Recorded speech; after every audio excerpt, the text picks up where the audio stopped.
मुद मंगल में संत समाजो, संत सभा सुरधीर सम, यानी कल्प वृक्ष के समान है संत सभा, मुद मंगल करने वाली है। और इसीलिए तो हम सब लोग वहाँ आते हैं। लेकिन आज थोड़ा सा क्षोभ ये चल रहा है कि भाई एक दूसरी तरफ से कटाक्ष से चल रही है, और संत सभा में भी ऐसा होगा तो फिर आने का लाभ क्या होगा? देखिए अपनी अपनी समझ है। कवि जी ने ज्ञान मार्ग शाखा के कवि हैं कबीरदास, आप सब जानते हैं। और उन्होंने शायद कहा कि दुनिया बारी बावरी पत्थर पूजन जाए, घर की चाकी कोई न पूजे। तो लोग उस लाइन को लेकर के उड़ गए और क्या भाव दे दिया कि कबीरदास जी पत्थर पूजा के खिलाफ थे, मूर्त पूजा के खिलाफ थे। क्योंकि ज्ञानवार की शाखा के कवि ये समझना बहुत मुश्किल है। आप विचार करें, प्रत्यक्ष के लिए प्रमाण की आवश्यकता नहीं। कबीरदास जी अगर कहते हैं कि दुनिया बावरी पत्थर पूजन जाए, पत्थर पूजा के लिए मना करते, तो फिर वो यूं कहते, क्यों कहते कि घर की चाकी कोई न पूजे। अब आप विचार करो, चाकी क्या है? चाकी भी तो पत्थर है। तो बात तो ये जमी नहीं है कि पत्थर पूजा के खिलाफ तो नहीं हुए। अगर पत्थर पूजा के ही खिलाफ होते तो फिर चाकी की पूजा क्यों बताते?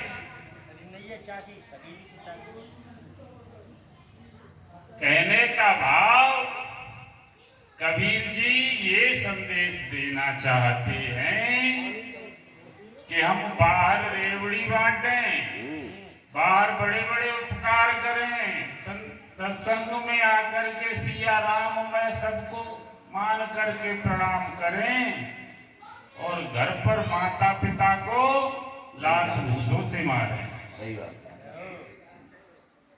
तो ये क्या है? क्या ये ओरिजिनलिटी है हमारे अंदर कि हम आपको सिया राम में कह रहे हैं? ये तो क्या है, एकमात्र आडंबर है और दिखावा है। जो व्यक्ति अपने घर माता पिता का सम्मान नहीं कर सकता और वो बाहर जाकर के समाज सेवी बने, समाज का पुजारी बने, संतों के चरण दूधों के पिए और ये कहे कि मैं बहुत बड़ा समाज सेवी हूँ, मैं बहुत बड़ा धर्मात्मा हूँ, ये क्या? ये केवल समाज को दिखाने का वो आडंबर कर रहा है। अगर वो घर का माता पिता की भी पैर धो करके पीता है और बाहर जाकर के समाज की सेवा भी करता है, तो कोई उससे ये नहीं कहेगा कि तू घर की चाकी नहीं पूज के आया, घर की चाकी पूज के आया है और तू इस पत्थरों को भी पूज, कोई बुराई नहीं है। देखो अभी थोड़ी सी चर्चा चली थी कि दशरथ जी का मुक्ति नहीं मिली। राम राम कहे क्योंकि उन्होंने शरीर राम का चिंतन किया था, इसलिए मुक्ति दशरथ जी की नहीं हुई। अब शरीर राम और आत्मा राम, यही बड़ा प्रश्न चल गया है। किसी ने कहा कि भैया कहाँ जा रहे हो? गंगा स्नान करने के लिए जा रहे, तुम चल रहे? नहीं, हम नहीं जाते, हम तो ज्ञान लंघाना। किसी ने कहा पूजा पाठ नहीं करते, नहीं, आडंबर में क्या रखा, हम तो अपनी। तुलसीदास जी कहते हैं ब्रह्म ज्ञान बिन नार नर करे न दूसरी।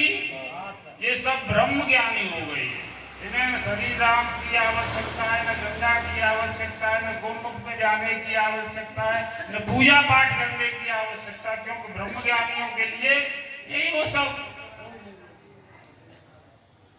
लेकिन वो राम कौन से हैं?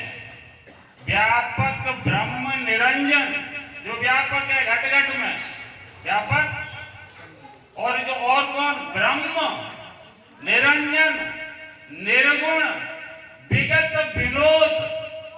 और गोस्वामी जी कहते हैं कि वही राम सो अज, वो अजन्मा, सो अज भगत प्रेम बस कौशल्या की। कहां फर्क रहा, कहां आत्मा राम में और दशरथ के राम में कहां फर्क रहा? मैं तो नहीं कह रहा, व्यापक ब्रह्म निरंजन निर्गुण विगत विनोद सो अज भगति प्रेम बस कौशल्या की। अब किस राम की बात कर रहे हैं? अब बात रही कि फिर दशरथ का कल्याण क्यों नहीं हुआ? कि दशरथ ने कल्याण तो अपने आप चाहा ही नहीं। उन्होंने क्या चाहा? मनु जी के रूप में मांगते हैं, रामायण खोल के देख लेना, उसमें लिखा है चाहूं तुम्हें समान सुत, मैं आपके समान पुत्र चाहता हूं। ठीक है, मिलेगा, लेकिन एक बात और चाहता हूं, क्या? सुत विषयिक तब पदरथ होई, मेरे आपसे प्रेम केवल पुत्रवत ही हो, परमात्मा के लिए नहीं हो। उधर से आवाज आई तेरा कल्याण नहीं होगा। अरे भाई, पुत्र मोह में ही फंसा रहेगा तो फिर कल्याण कैसे होगा? तू तो लोग तुझे मूर्ख कहेंगे कि परमात्मा को पा करके भी तू अपना कल्याण नहीं कर सका। ये कैसा मूर्ख है? उन्होंने कहा मोह जड़ मूढ़ कहे किन कोई, मुझे मुक्ति नहीं चाहिए, मुझे मुक्ति की परवाह नहीं, लेकिन मैं इतनी इस कदर तुझसे प्रेम करूं, पुत्रवत प्रेम करूं। और पूरे मानस में देख लेना, बंदव अवध भवाल, जहां दशरथ की वंदना हुई है, बंदव अवध भवाल सत्य प्रेम जय राम पद। ये जो सत्य प्रेम आया है ना, किसी के लिए भी पूरी रामायण में नहीं आया है कि राम के प्रति जो सत्य प्रेम शब्द आया हो किसी और भक्त का। अगर कोई सत्य प्रेम करने वाला है तो वो दशरथ है। सत्य प्रेम जय राम पद विचुरत दीन दयाल तन पर हर रघुवर विरह। तो उन्होंने तो मांगा ही ये था कि मुझे मुक्ति नहीं चाहिए, मुझे तो सत्य प्रेम चाहिए। तू है तो जीवन रहे, अगर तू नहीं तो जीवन नहीं, तेरे अगर जीवन कहने का।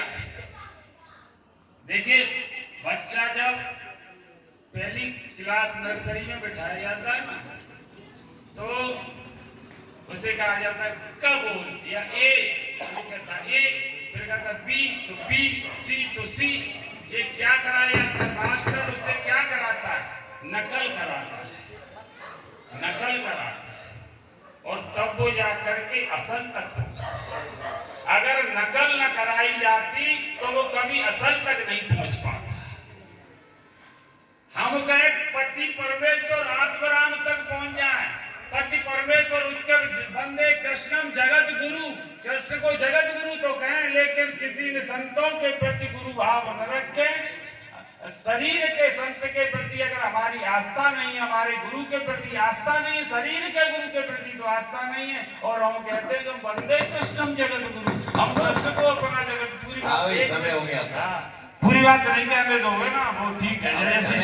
तो नकल तो जितना असल नहीं होगी जीवन में, तब तक हम सेवा तक नहीं पहुंच सकते। जब तक स्त्री अपने पति को परमेश्वर का दर्जा नहीं देगी, तब तक उस पति को क्या जान पाएगी। जब तक शिष्य अपने गुरु को गुरु भाव नहीं दे पाएगा, तब तक वंदे कृष्णम जगत गुरु तक कैसे पहुंच पाएगा। और जब तक हम राम को और कृष्ण को परमात्मा के रूप में नहीं मान पाएंगे, तब तक हम आत्मा राम तक कैसे पहुंच पाएंगे भैया।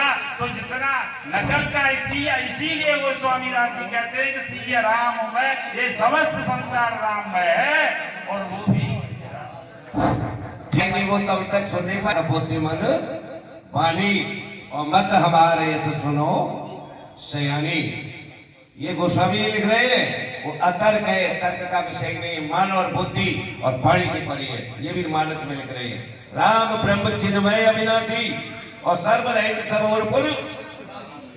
ये गोस्वामी जी नहीं लिख रहे। अरे बहुत कुछ लिख रहे हैं, तर्क करना हो तो मेरे साथ आ जाए।